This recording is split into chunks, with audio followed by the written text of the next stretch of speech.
Okay, so a few days ago, or maybe a week ago now, I was talking about the comeback of frogs and maybe the toads, which had disappeared for a while from 2010.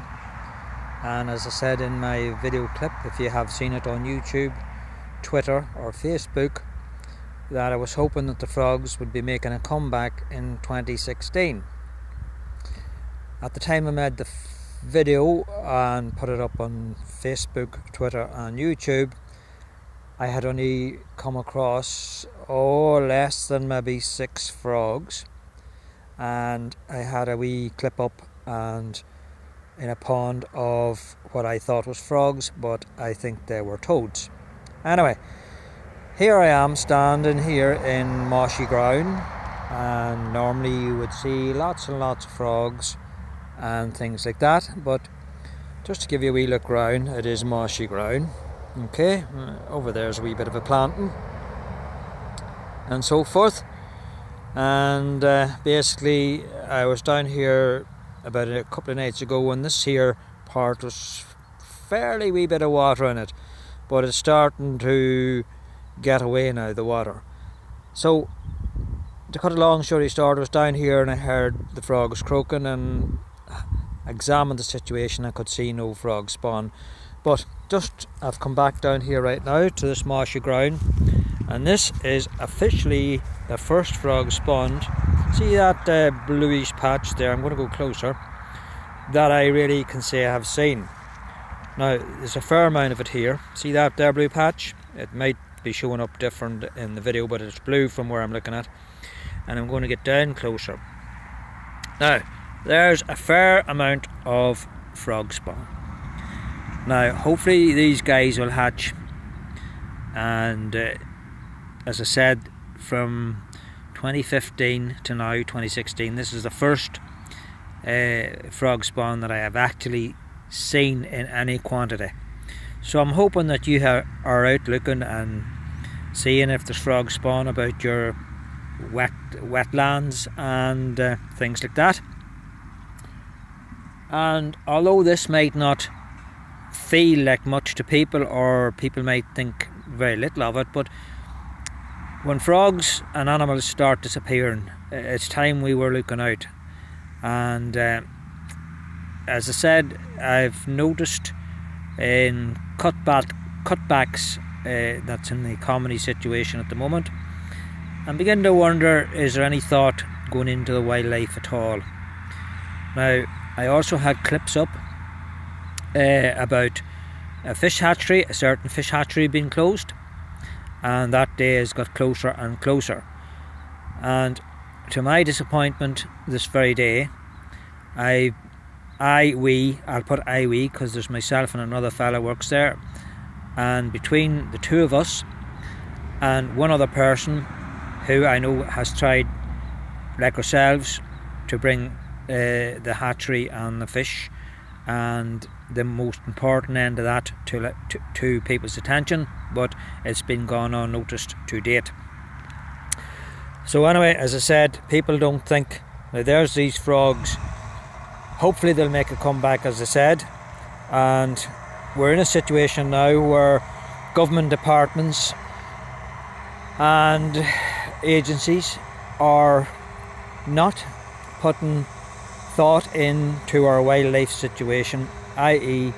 we have rivers and streams which has been stocked with fish over the number of years here in Northern Ireland and indeed Southern Ireland, and now with the government cutbacks they're not going to buy any fish to put back into those rivers and streams. So their argument was, although I haven't got this in writing unfortunately, their argument was that stocking didn't work. So where did that saying come from? Because how can you say stocking doesn't work?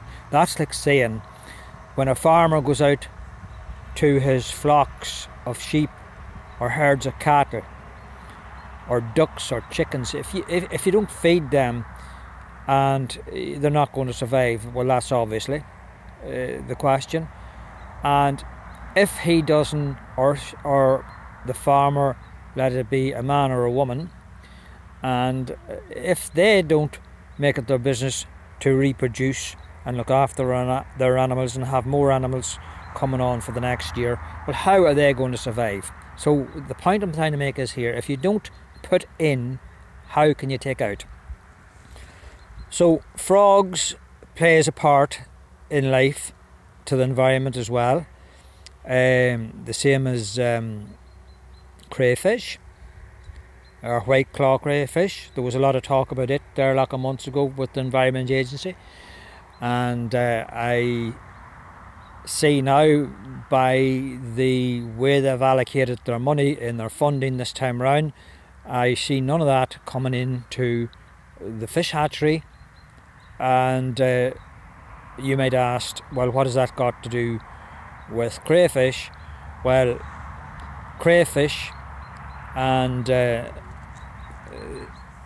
pearl mussels is all part of the environment as well, and the crayfish have to survive, and when they survive, the water is good. The pearl mussel, and I'm no scientist, so don't get me wrong, I'm just your everyday person here, and I'm just highlighting things. My ideas may not be totally right, but my thoughts are in the right place, hopefully. The pearl mussel, now they need to spread their young, i.e. use young trout or young fish as their transportation to get from A to B in the waters. People don't know that. So, you know, if you're not putting young fish back into the rivers and streams, the chances are that the pearl mussel will not be able to get motorising about, if that's the right word. So they use the fish as a transport. A lot of people don't know that, but that is part of the equation. Fish is very important to the economy. If you don't start keeping your rivers full of fish, how do you expect people to come to visit Ireland or Northern Ireland as fishing trips and so forth like that? How do competitions fare out when people has big competitions? Speaking of this time around 2016, I'll be very interested to see how and how many fish is going to be caught at the 2016 Classic in Fermanagh. As you know, we were always proud of being known as Northern Ireland, Southern Ireland as a fishing country, and plenty of fish in our waters and seas, but take it from someone on the ground and just your everyday person, that day is coming to an end. From here on in, I reckon you will see the fish getting scarcer and scarcer in the waters, and a lot of people don't think about that. That means a lot of chain reaction. If you are a fisher shop tackle place that sells tackle to the fishermen and women that comes over, and the normal person, everyday person that's out fishing there, I'm sure they go in and buy fishing tackle as well. Well, when you are a shopkeeper selling that sort of stuff, when you see your sales going down, you'll begin to wonder what's happening. Well, remember that I've just mentioned that when Fermanagh losses, it's only fishing hatchery that was doing some good and putting fish into the waters and keeping fish in the waters. When you see your business go down, ask yourself why. When hoteliers, bed and breakfasts and boat tours operations and boat hire people, when they see all their visitors dwindling, just ask yourself why. And I'll tell you, it'll all fall back onto what I'm saying now. When you don't keep your fish in the waters, you lose a lot more in income right down the line. Now, people might say, oh, the fish has nothing to do with all that. Well, it has. As I said, it keeps people in jobs. It keeps species in the water, different species at different stages fed, believe it or not, the same as we need food as everyday people. You take, at the moment, Lough Erne is full of peck, and all rivers and streams around seems to be full of pack. Well, when the pack is not getting nothing to eat, i.e. they will eat of other fish and other things as well, but trout is one of their species that they like, or one of their delights, if you say. So if they're feeding off the trout that's originally in the rivers, eventually they'll have all them at. So if there's nothing going back in, and your pack starts to turn on each other and then start eating themselves, well, that pack competition business and all your big species of pack will eventually disappear as well. So basically what I'm saying is, now is the time to start thinking about all that, not when it's too late, which obviously is. It's late at the moment, because 20 years ago they said the bream was getting scarce, and I can tell you from experience that in round the Fermanagh area, in certain locations, you would hardly find a bream now. I've seen it with my own eyes. People is starting to realise that there's no bream. So how are you going to present classic fishing and Fermanagh or Tyrone as big fishing competitions?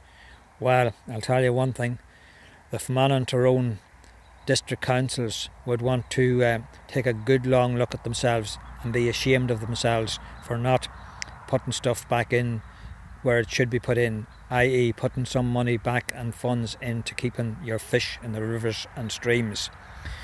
Also, overall government in Northern Ireland, I often ask myself, what is MPs for?